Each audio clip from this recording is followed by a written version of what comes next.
T'as craqué, tu culpabilises et tu penses qu'à cause de ça, t'as ruiné tous tes efforts. Je te rassure, ça m'est également arrivé.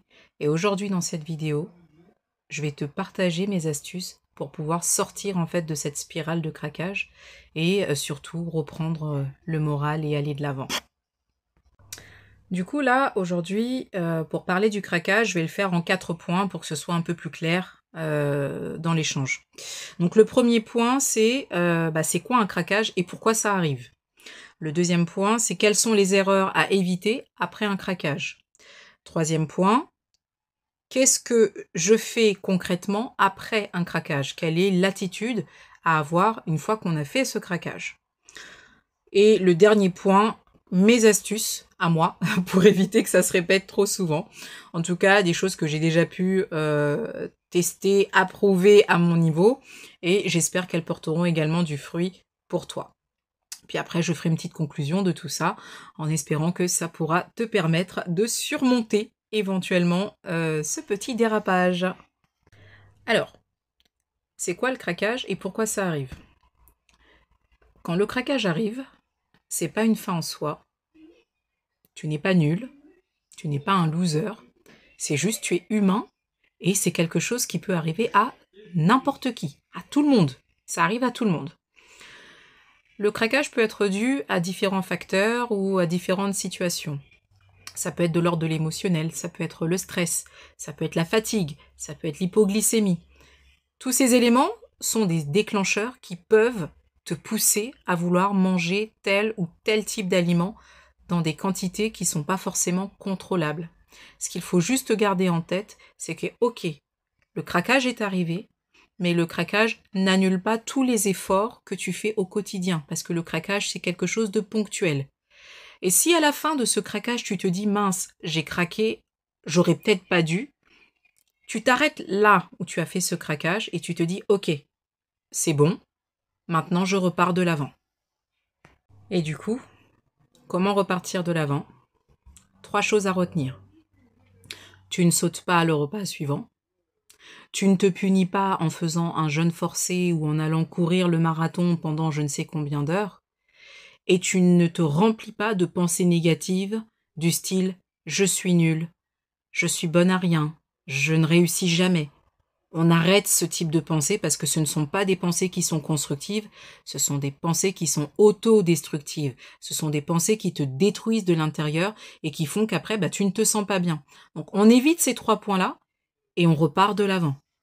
Alors, moi pour ma part, quand ça m'arrive de craquer, j'avoue que j'ai un faible pour le chocolat. Quand ça m'arrive de craquer, le repas suivant, j'essaye de repartir sur une bonne base. En partant sur un repas plutôt léger, du type légumes avec protéines. Et puis je vais éviter la petite friandise en fin de repas. Je vais vraiment partir sur quelque chose de soft. Ce que j'aime aussi faire quand j'ai des repas craquage ou quand j'ai des collations craquage, c'est qu'après je vais juste sortir, prendre l'air pour m'aérer, juste respirer, prendre le temps de souffler, me recentrer sur moi-même, essayer de comprendre pourquoi j'ai craqué. Est-ce que c'est parce que j'ai eu une journée de travail qui était compliquée? Est-ce que c'est parce que je me suis un peu trop énervée? Est-ce que, voilà, je cherche le pourquoi du comment et j'essaye de faire en sorte que cette pensée négative ne m'envahisse pas au maximum, mais que vraiment je puisse aller de l'avant et ne pas rester là-dessus pour éviter que ça me mine complètement le moral. Donc je t'encourage à en faire autant. Alors pour éviter que les craquages n'arrivent trop souvent, voici quelques astuces. La première des astuces, c'est mange suffisamment à chacun de tes repas. Et à chacun de tes repas, tu mets des protéines, y compris au petit déjeuner et à ta collation de l'après-midi. Tu intègres des protéines parce que les protéines, c'est rassasiant et ça te permet d'éviter d'avoir faim de manière intempestive. Ça va limiter au maximum le craquage. Ça, c'est la première astuce. La deuxième astuce, c'est d'avoir des alternatives à ces craquages. Qu'est-ce qui te fait craquer en temps normal? Par quoi est-ce que tu peux le remplacer? Comme je te le disais tout à l'heure, moi je suis gourmande de chocolat. J'aime le chocolat sous toutes ses formes. Donc comment est-ce que je pallie à ces envies de chocolat tout simplement? Eh ben, j'ai appris à apprécier le chocolat noir.